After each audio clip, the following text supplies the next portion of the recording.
Okay, பேசலாம். ஷபீர், ஒரு முதலமைச்சர் ஆட்சி பொறுப்பில் இருக்கிறவர், அவர் ஓரணியில் தமிழ்நாடுன்னு ஓரணியில் இணைவோம்லாம் போகும்போது அப்போ எதிர்கட்சி போகிறதில் என்ன தவறு? அவர் பரப்புரைக்கு போகிறாரு, போக வேண்டிய தேவை இருக்குது அப்படிங்கிற இடத்துல தான் சொல்கிறாங்க. எதிர்கட்சியில் இருப்பவர்களுக்கு அந்த அரசாங்கத்தை ஒரு நெருக்கடி கொடுக்க வேண்டும், அதுதான் அவங்களுடைய. சரி, நீங்கள் எதிர்கட்சி அப்படின்றது பிரச்சாரத்துக்கு போகிறதுக்காக இல்லை. நான் ஏற்கனவே இந்த டிபேட்லயே சொல்லியிருக்கேன், பரப்புரை என்பதே ஆளுங்கட்சிக்கு எதிரான விமர்சனங்களை முன்வைக்கிறது. அப்படி இல்ல, இவருடைய பரப்புரை அப்படி இல்ல. இவருடைய பரப்புரை நாம் ஏன் இந்த கூட்டணிக்கு சம்மதித்தோம், பாஜக கூட்டணியை நியாயப்படுத்தி பேசுறாரு. எதிரில் இருக்கக்கூடிய கூட்டணி இத பத்தி தொடர்ச்சியா விமர்சனங்களை முன்வைக்குது. ஒரு வலுவான கூட்டணியை நீங்கள் உருவாக்கி இருக்கீங்கன்னா அந்த கூட்டணி ஆளுகின்ற அரசாங்கத்தை நாங்கள் வீழ்த்த போகிறோம், வீட்டுக்கு அனுப்ப போகிறோம் அப்படின்ற அளவுல நீங்க பேசணும். நீங்க அந்த அடுத்த கட்டத்தை வந்துட்டார்ல, இதை விளக்கிட்டு அடுத்த கட்டம் என்ன சொல்றாரு? அறுதி பெரும்பான்மையோட ஆட்சி அமைக்க போகிறோம்னு சொல்றாருல. நீங்க அந்த கூட்டணியை நியாயப்படுத்தி பேச வேண்டிய ஒரு கட்டாயம் ஏன் அவருக்கு வருகிறது? காரணம் என்னன்னா, பார்ட்டி காடர்ஸ் மத்தியில இந்த கூட்டணி என்பது பெரிய அளவுக்கு விரும்பவில்லை. இரண்டாம் கட்ட தலைவர்களும் இந்த கூட்டணியை பெரிய அளவுக்கு விரும்பல. எல்லாருமே ஸ்கெப்டிக்கலா பாத்துட்டு இருக்காங்க. இவங்க சொல்றாங்க ஜெல்லாயிரும்னு. பல இடங்கள்ல பாஜகவினர் பெரிய அளவுக்கு ஒத்துழைக்கல. அதே மாதிரி அதிமுகவினரும் பெரிய அளவுக்கு கண்டுக்காம தான் இருக்காங்க. அப்படிதான் இருக்கு. இவர் பிரச்சாரத்துக்கு போயிட்டு தவிர்த்து வேற யாரும் வெளியில வந்துட்டாங்க? இல்ல யாரும் வரல. பட் இனி அன்வர் ராஜா வந்ததுக்கு பிறகு இந்த மாதிரி முணுமுணுப்புகள் அதிகமாகவும் மேலும் பலர் வெளியே வர. அன்வர் ராஜாவை பொறுத்தவரைக்கும் பாஜக எதிர்ப்பு ரொம்ப நாளா பேசிட்டு இருக்கிறவர் தானே. இல்ல நீங்க பாஜக எதிர்ப்பு தான் திரு ஜெயக்குமார் அவர்களும் பேசிட்டு இருந்தாரு. இன்னைக்கு ஜெயக்குமார் அவர்கள் இந்த கூட்டணி ஆதரிச்சு பேசுறாரு. தினமும் பத்திரிகையாளர் சந்திப்பு நடத்தி இருக்கணும் இல்லையா? கூட்டணியை எதிர்த்து பத்திரிகையாளர் சந்திப்பு டெய்லி கொடுத்தாரு இல்லையா? சரி, கூட்டணி ஆதரிச்சு டெய்லி கொடுத்திருக்கணும் இல்லையா? எத்தனை பொதுச் செயலாளர் பேசும்போது அதுக்கு பிறகு அமைச்சர் முன்னாள் அமைச்சர் என்ன பேச போறாரு? பொதுச் செயலாளரே பாத்துக்கிட்டோம் அப்படின்ற அளவுக்கு தான் எல்லாரும் நிக்கிறாங்க. கட்சியினர் மத்தியில ஒரு நம்பிக்கை அப்படின்றது இல்லை. அப்படி அன்வர் ராஜாவுடைய முடிவுங்கிறது கட்சிக்குள்ள முணுமுணுப்பை ஏற்படுத்த, அந்த முணுமுணுப்புகளுக்கு எல்லாம் ஒரு வழிகாட்டியாக அன்வர் ராஜா இருக்கிறார் அப்படின்னு பாக்குறேன். இப்போ அடுத்தது உங்களுக்கு எங்க பிரச்சனை வரும்னா, கூட்டணி ஆட்சியா இல்லையா அப்படின்ற ஒரு விஷயத்தை தொடர்ந்து பேசிக்கிட்டு இருக்காங்க. ஆணித்தரமா இபிஎஸ் அவர்களும் அதே போல பாஜக தரப்புல இருந்தும் நாங்க ஆணித்தரமா திரு எடப்பாடி பழனிசாமி சொல்லிட்டு நாங்க ஏமாளிகள் இல்ல, ஆட்சி கொடுப்போம், தனித்த பெரும்பான்மையோட ஆட்சி அமைப்போம், தனித்த பெரும்பான்மையோட ஆட்சி அமைக்கிறோம் அப்படின்றாரு. பாஜக தரப்புல இருந்து இல்ல நாங்க கூட்டணி ஆட்சி கேட்கல அப்படின்னு சொல்றாங்களா? இல்ல, அவங்களுடைய டிமாண்ட் கூட்டணி ஆட்சி தான். அதிமுகவை எந்த அளவுக்கு நெருக்கி அதிமுகவை எக்ஸ்ப்ளாய்ட் பண்ணி அதிமுக கிட்ட இருந்து மேக்சிமம் எவ்வளவு கெயின்ஸ் எடுக்க முடியுமோ அதுதான் பாஜகவுடைய திட்டமாக இருக்கிறது. அதிமுகவை இதன் மூலமாக வலுவிழக்க செய்வதுதான் அவங்களுடைய ஒரு திட்டமாக இருக்கிறது. கூட்டணி ஆட்சி. இன்னொரு விஷயம் சொல்லிடுறேன், இதுக்கு அப்புறம் எங்க பிரச்சனை ஆகும்னா, அதிமுக எவ்வளவு சீட் பாஜகவுக்கு கொடுக்குது, இப்போ எவ்வளவு தொகுதிகள் அவங்க டிமாண்ட் பண்றாங்க. ஏற்கனவே அரசல் புரசல சொல்றாங்க 50 தொகுதிகளுக்கு மேல டிமாண்ட் பண்றாங்கன்னு. திரு பெருமாள் மணி அவர்களுக்கு அந்த தகவல் தெரிஞ்சிருக்கும், எத்தனை தொகுதிகள் கேட்கறாங்கன்னு அவர் வெளிப்படையா சொன்னார்னா நமக்கு கிளியர் ஆயிரும். அப்ப அங்க வரும். ரெண்டாவது, யாருக்கு எந்த தொகுதிகளை கொடுக்க போறாங்க, எந்த தொகுதிகளை ஒதுக்க போறாங்க, எந்த தொகுதிகளை உங்களுக்கு அந்த செய்தி தெரியாது. அரசியல் ஆய்வாளர் அவருக்கு தான் அவர் பல தகவல்களை ரெடியா வச்சிருக்க கூடிய ஒரு நபர்ன்றதால நான் சொல்றேன், பெருமாள் மணி சார் மாட்டி விடாரு பாருங்க, என்ன இழுத்துறாதீங்க. சோ அந்த அளவுக்கு சில விஷயங்கள் இன்னும் முரண்பாடுகள் வரும், பிரச்சனைகள் வரும் அப்படின்றதான் பாக்குறேன். நீங்க நேச்சுரல் அலையன்ஸ் அப்படின்னு சொன்னதுக்கு பிறகு கூட அது ரொம்பவே ஒரு அன்நேச்சுரல் அலையன்ஸா தான் இருக்கு அப்படின்னு தான் என்னுடைய பார்வை. ரைட். பெருமாள் மணியன், இப்ப அந்த ஒரு நெருக்கடி இருக்கத்தானே செய்து கூட்டணி ஆட்சி. அது அவரு எவ்வளவு அழுத்தமா நீங்க சொல்றீங்க, 5 நாட்களா அழுத்தமா பேசிட்டாரு, அடுத்த கட்டத்தை நோக்கி நகர்த்தாரு.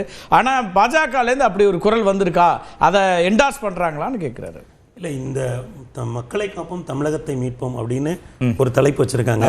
அதுக்கு கீழே ஒரு உபத்தலைப்பு வச்சிருக்காங்க, புரட்சி தமிழரின் எழுச்சி பயணம்.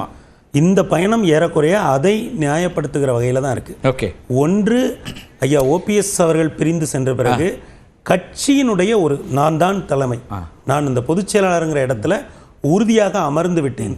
ஏனென்றால் அதுல வழக்குகள் ஒரு சிக்கல்ல இருக்கு. ஏன்னா இன்னைக்கும் நீதிமன்றம் அதுல தேர்தல் ஆணையம் தள்ளி போடுது. அது ஒரு அவங்க அதை டிலே என்ன மெசேஜ், அது ஒரு டிலே பண்றாங்க. அது இல்ல, அது நீங்க ரொம்ப இப்ப தேர்தல் ஆணையம் கூட்டணியில இருக்காங்க சார், கூட்டணியில இருக்காங்க. தேர்தல் ஏன் தள்ளி போகுது? தேர்தல் ஆணையம் என்ன சொல்றாங்கன்னா, பீகார் தேர்தலை காரணம் காட்டி, அப்போ அந்த இடத்துல ஐயாவுக்கு ஒரு சிக்கல் இருக்குன்றதை நம்ம புரிஞ்சுக்கிறோம்ல. யாரால? தேர்தல் ஆணையத்தால ஒரு சிக்கல் இருக்கு, அப்படி வச்சுப்போம். அதோட தான் சொருக்கி அப்படி வச்சுப்போம். நம்ம ஒரு வைக்கிறது இல்ல, அதோட தான் இல்ல அப்படி புரிஞ்சுக்கோமே. நான் இப்போ இந்த இடத்துக்கு வந்துறேன். ஐயா அண்ணன் சபீர் சொன்னதுக்கு ஒரு சகோதரர் சபீர் சொன்னதுக்கு ஒரு இதுக்கு வரேன். இப்போ தேர்தல் ஆணையத்துல ஒரு வழக்கு இருக்கு.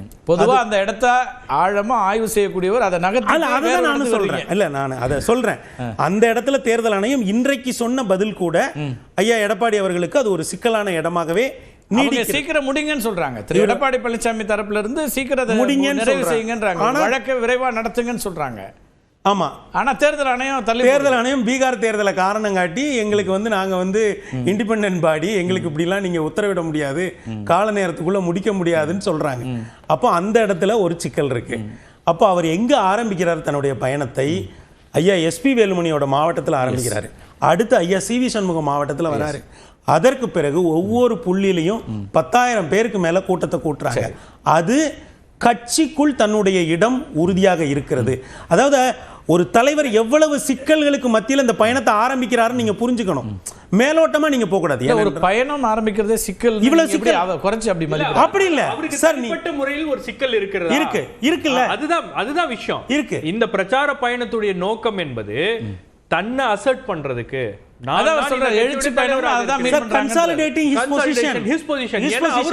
அவருடைய பொசிஷனுக்கு ஆபத்து இருக்கிறது. அதுதான் நானும் சொல்றேன். நீங்க வந்து நான் என்னன்னா நீங்க அன்வர் ராஜா அததானே சொல்றாரு. இல்ல அதுதான் நான் அன்வர் ராஜா என்ன சொல்ற, கட்சியை தன்வயப்படுத்திக் கொள்ள வேண்டும் அப்படின்னு நினைக்குது பாஜக அப்படின்னு. அப்ப அவருடைய பொசிஷனையும் அன்டெனபிளா வச்சிருக்காங்க. வல்னரபிளா அவருடைய பொசிஷனும் இருக்கு.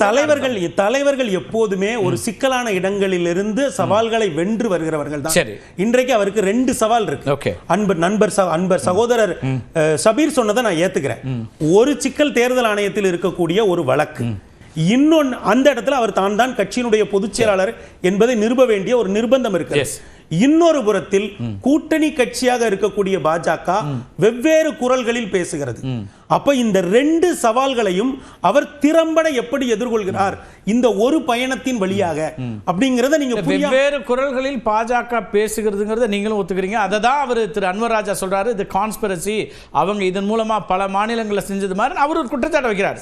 இது அன்வர் ராஜா 4.5 ஆண்டு காலம் தமிழகத்தின் முதல்வராக இருந்த ஒருவர் சொல்றாரு, நான் தாங்க இந்த கூட்டணிக்கு தலைவர், நான் சொல்றதாங்க நடக்கும், நாங்க தனிப்பெரும்பான்மையோட ஆட்சி அமைப்போங்க அப்படின்னு சொல்றாரு. கூட்டணியில ஆட்சி அதிகாரத்துல நாங்க இடம் கொடுத்துருவோமா? கொடுக்க மாட்டேன்னு சொல்றாரு. அசர்டைன் பண்றாரு. நீங்க அவருடைய பொசிஷனை அவர் இந்த ஒரு பயணத்தின் வழியாக 2 விஷயத்தை அவர் உறுதிப்படுத்துறாரு. நான் தான் இந்த கட்சியினுடைய பொதுச் செயலாளர், அந்த இடத்தையும் அவர் உறுதிப்படுத்துறாரு. இந்த கூட்டணிக்கு தலைமை நான் தான் சார். சலசலப்புகள் கேட்டுக்கிட்டு தான் சார் இருக்கும். இப்போ அது வந்து சலசலப்பு எங்க இருந்து வரணும்? எதிரில இருந்து வரணும் சார். கூடவே இருக்கிறவங்கள்ட்ட வந்தா அதுக்கு என்ன சார்? எப்போதுமே அரசியல்ல உட்பகை தான் சார் பெருசு. வள்ளுவர் உட்பகைக்கு ஒரு தனி அதிகாரம் நட்பு இல்லையா அது சார்? உட்பகையா தான் நீங்க பார்க்கணும். பாஜக நட்பு கட்சி தானே, கூட்டணி கட்சி நட்பு கட்சி தான் இருக்கு. கூட்டணி கட்சி ஒரு நெருக்கடியை கொடுக்குது இல்ல? உட்பகைன்னு சொன்னா அப்புறம் அது என்ன கூட்டணின்னா பொதுச் செயலாளர்ங்கிற இடத்துல உட்பகை இருக்கு, கூட்டணிங்கிற இடத்துல ஒரு நெருக்கடி இருக்கு. அந்த பொதுச் செயலாளர் விஷயத்துல அதெல்லாம் இல்லையா? அதெல்லாம் முடிஞ்சு போச்சு.